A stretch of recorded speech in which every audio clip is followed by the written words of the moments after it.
Hi guys, Kai here, and welcome to my guide on Bloodcraft. What is Bloodcraft? Bloodcraft is a class that plays around with your leader's defense. When the leader's defense reaches 10 or below, it activates its unique mechanic, Vengeance, which empowers many different cards. Now it's very simple to understand Vengeance of the mechanic for Bloodcraft, so here's what it is. Cards like Dark General will gain Storm if Vengeance is active. Righteous Devil will gain Bane and Drain, and Revelation will cost 4 less if Vengeance is active to deal 8 damage to all followers. That's pretty much it, straightforward and it's easy to understand what Vengeance is for Bloodcraft. So now we'll be moving on to gameplay and deck building. You'd want to learn a few card game terms, so please refer to the description below the video and study some of them. There are several game plans Shadowverse player follow, and you can use this knowledge with other classes.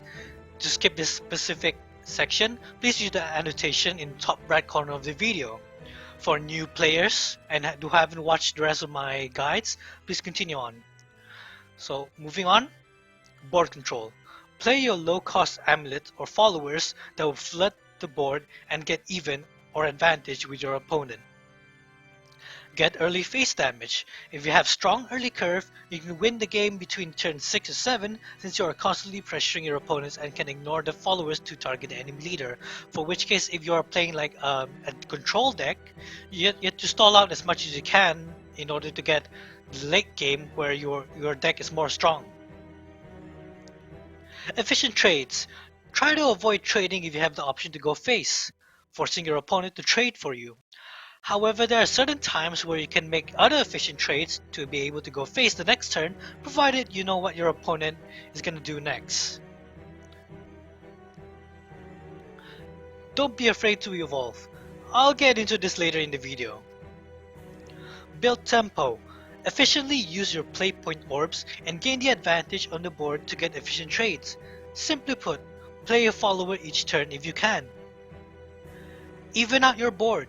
Don't buff up just one follower. Spread the stats out so it's harder for your opponent to clear or trade all of them. Plan ahead.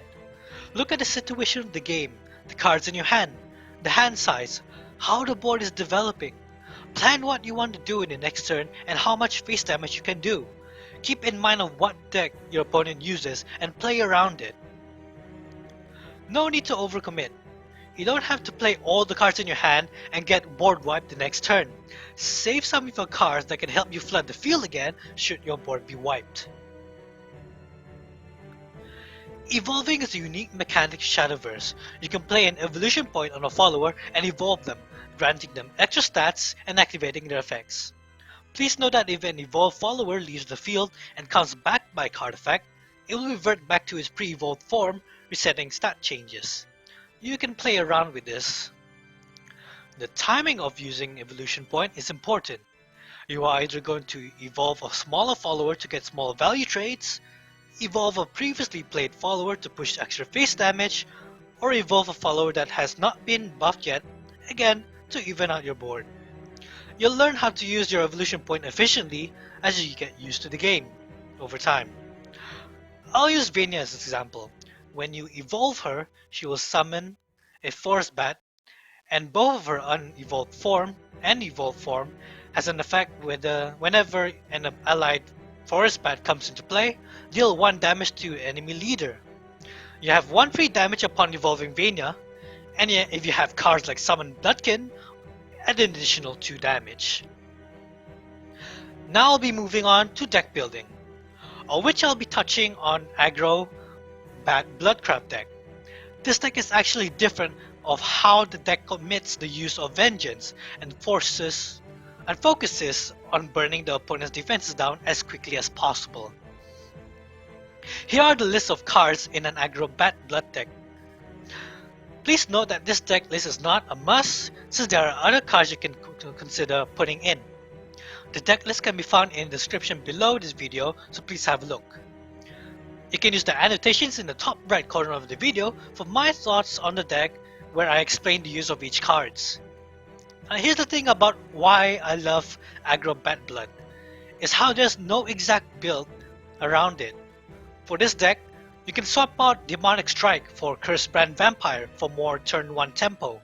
You can replace Imp Lancer for Dark General, Queen Vampire for Demonic Storm.